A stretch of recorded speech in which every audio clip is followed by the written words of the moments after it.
Hey folks, so I'm just want to present what is possibly my last deck for this format, depending on if I go to any more locals, but what I decided to play today was branded Ishizu Dark World Tearlaments, okay?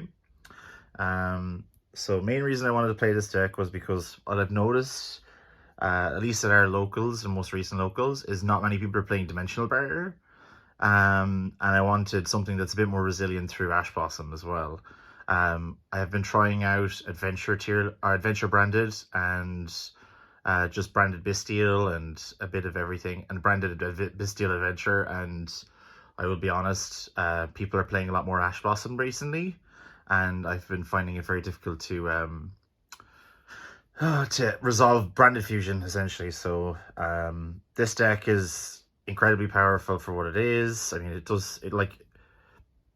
it has all the stuff Ishizu tier has, but you can make some incredibly powerful fusion monsters. It's a bit more glass cannon, potentially, than normal Ishizu tier. But provided the conditions are correct for this, it's a nice little cook, so to speak. So what I'm going to do is I'm just going to put them back where we need to go. So they need to go back here, right? So essentially we've got our normal lineup of 2 Rhino Hearts, 3 Merly, 3 Shiren, 3 Havness, and here's where things get a bit different, just in terms of ratios, because I'm trying to fit in a lot more. So we're playing 3 Keldokes, Keldo's the good one, 2 Medora, 3 Kelbeck, and 1 Agido. So it's not that we want to mill as much as anymore. But we do want the ability to mill at least somewhat, right? So Kelbeck's obviously the good one. Keldo's obviously the good one. Medora you want access to. This deck runs at about 45 cards, but there's very little else I would cut. So, and I'm not playing Orange Light because of the reduced numbers. Then we've got 2 Despian Tragedy, 2 Albaz ulti at the moment, 2 Aluber. And then we've got I've got 2 King of the Swamp and Polymerization as well, with the intention behind this being what you really want to do with this deck is you want to have it be that Branded Fusion is like the last thing that you're doing, so you're giving yourself a large number of options in order to not use Branded Fusion, and if you are using Branded Fusion, that you're giving them so many things that they could have Ash Blossom before you actually resolve Branded Fusion. And this lets you make Chimera as well, and also King of the Swamps and Aqua, and it feeds into part of our extra deck as well.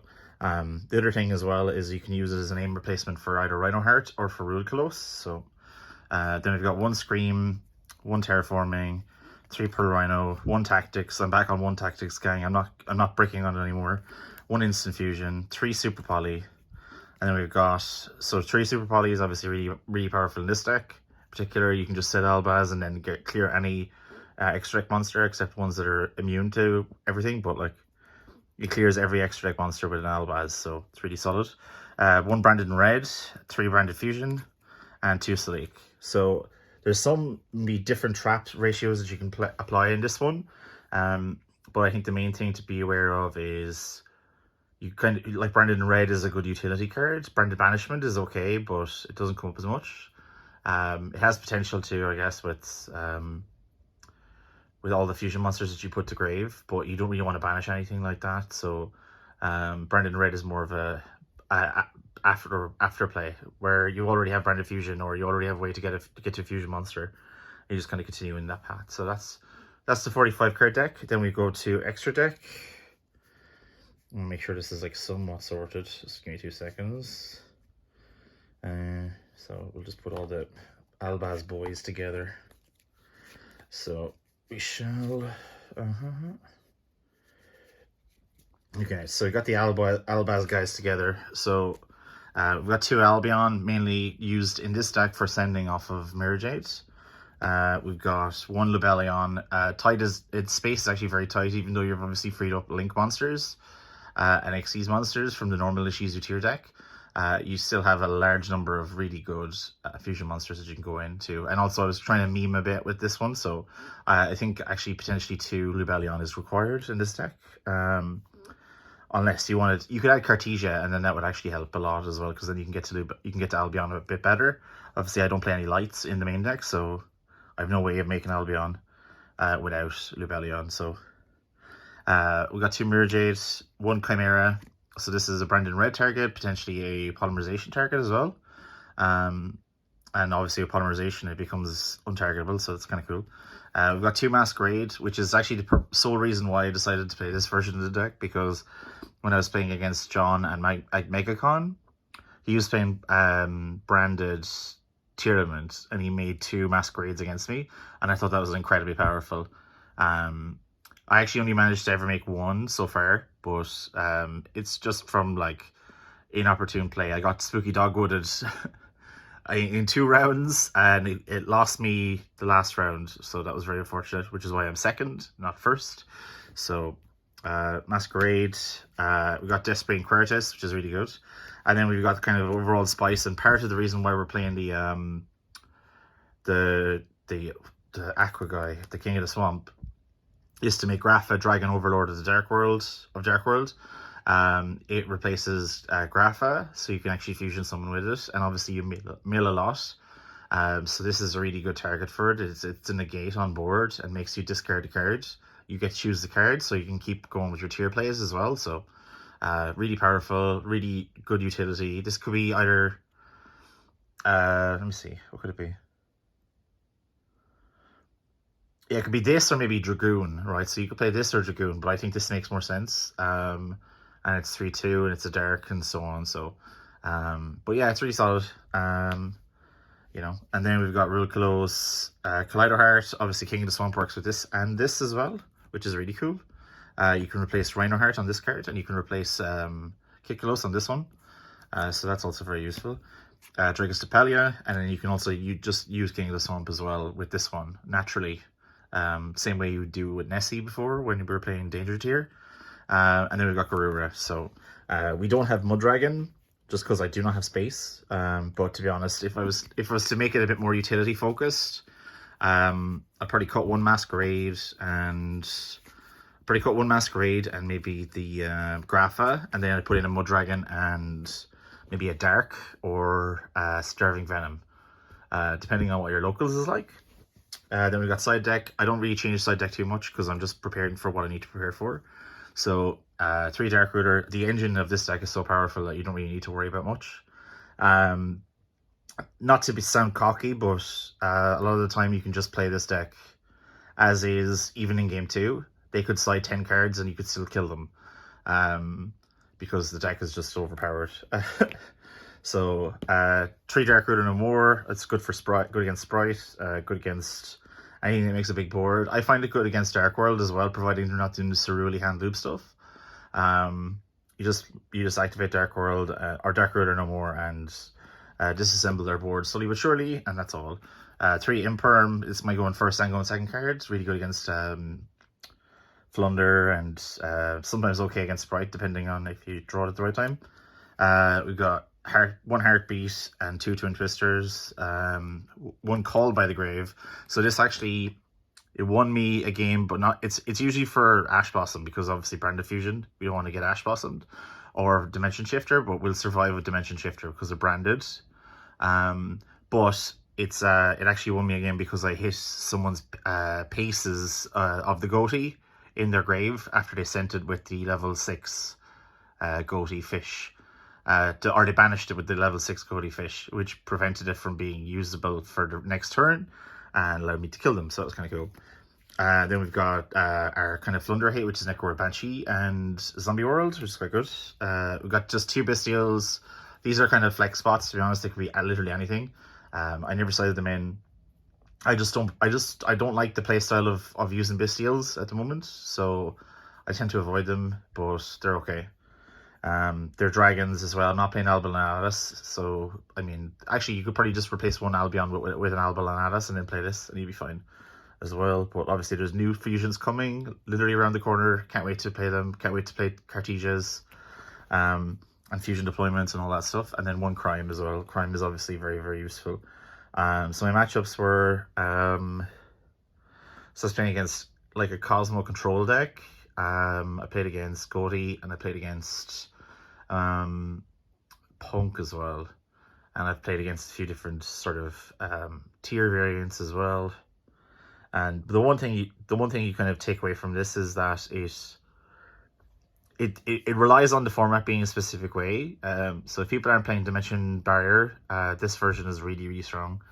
And really cool thing as well that you can do is you can add a lot of non-engine cards. You can add like your Change of Hearts and different things like that, and then use your Super Polys or your branded fusions to make Albion and banish their monsters and things like that after you take them. So there's little cool things you can do. I love the playstyle of using branded fusion, and I feel like this deck gets you to it gets me past the point of being like in a really frustrating position where branded Bestial or branded in general, I find has such a horrendous matchup against Flu Under Ease, and even against a lot of rogue decks, it has such a uphill battle that this kind of equalizes it to the point where the overall deck is actually broken, and like you could justify playing maybe 3 Tragedy in a few different things, or you could change your ratios up to focus more on the millers, which is like a Guido and Kelvek, instead of focusing on Medora and Keldo. You could play two. You could play 2 of each of them or something, and then that might be a good ratio as well. But for the moment, I'm going 3 Keldo, 2 Medora, 3 Kelbeck, 1 Agido. So, but you can always modify the ratios as needed. Overall deck's 45 cards. You could probably reduce it to 43 cards. You'd have a hard time reducing it to 40 cards. Ideally, I'd like to put in one more Scream as well. You could probably cut a Super Poly, but Super Poly is such an overpowered card in general that lets you come back from a really bad position. So, depends. But I really would recommend playing this deck. Give it a go, at least before the format ends. I know there's a lot of people that are kind of like, oh, I hate the Ishizu tier format of play. But like the branded version makes it like really interesting. You get to do a lot of stuff. You get to do a lot of fusion summoning. If you wanted to, or you wanted to make it a bit more fair, you could potentially consider cutting Havness or something like that. Maybe play 3 Rhino Hearts and then get rid of the Havness. Because playing on your opponent's turn like that, when you just get to chain Havness and mill 3 and then mill 5 and then mill 5 and make 5 fusion monsters on their turn is pretty unfair. So maybe you could consider playing more King of the Swamps and maybe 1 more Rhino Heart. So if you want to not piss off your friends that also want to play against you and who aren't playing Ishizu tier, that could be a good option. Or just cut the shufflers and just play branded Tearlaments with Bestials instead of Ishizus or something. But it depends. Like if you're looking for like a competitive build, this one will work. Give it a try, but make sure you kind of assess what your opponents are kind of playing or what they're siding. If they're playing a lot of D-Barrier, a lot of Artifact Sites, little things like that, probably not this version. Just play the Ishizu tier 1 with the XCs and everything else. The cookie cutter version of the deck, that everyone's playing. You can't go wrong with it. Literally cannot go wrong with it, except in the mirror match. That's the only time you'll ever lose, probably. And maybe once or twice to Flunder. But this deck, at least you can kind of have some fun and burn people and normal summon a Luber. Which actually, maybe you could try an Invoke version or something like that. Obviously, you can just make Caliga. It's the only one you can make, but you can make a whole bunch of Caligas and then go off from there. But that's about it. So first of all, I think this is like it's been a while since I made a profile. Obviously, I did the MegaCon one and I did the Rescue Ace one, but this is kind of where we're at the moment until there's more 3 of ulti cards that I can play in my deck. Branded is going to be my favorite deck for a while, until I can get Branded Adventure, Ishizu, Tearlaments, Sprite with ultis from OTS packs or something like that. But Branded is really close to my heart in terms of how it plays. I avoided playing it for our Nats season because we had just the ban list was just introduced before it came out. or there was a new ban list before our Nats, and I didn't feel comfortable relearning a deck that I had no plan on playing. I was playing Tri-Brigade branded before that. And obviously the playstyle for Despia is very different. So I just went with Pendulum instead. But since then, I eventually got my play time in on the deck, and I just realized it's like it's really punishing and really rewards good play as well. And it gives me a bit more patience, which is something I need in terms of both my playstyle and just in general. So I like it for that. Everyone I've talked to who's kind of picked up or played this deck has been said, like, you just maybe summon one monster, summon two monsters, and sort of, they're not going to kill you, so you just kind of kill them on the crackback eventually, right? And learning that level of patience has been really important. So that's why I kind of relish this deck, and obviously I have a lot of fun with it. I'm kind of in my, I don't know, I'm in my like sort of good situation in terms of locals results. I know that sounds ridiculous, but like locals results have been pretty solid, partially because I think very few people have been going to locals since it's been a Ishizu tier dominated. But I'm always on the lookout for rogue decks that crop up. I'd love to try my hand at that based Mekanko deck that I saw Gabriel Net's post. But I don't have any Mekankos, so I won't do that. So instead I'll try and break the Rescue Ace deck. I think that's my next plan, or that's what I'd like to do. But yeah, that's about it. Sorry, like, rate, comment, subscribe. Thanks for watching. I just talked for a ridiculous amount of time on total nonsense. But that is branded Ishizu Dark World tier of the swamp. I don't know what you call it. It's fun though. So that's about it.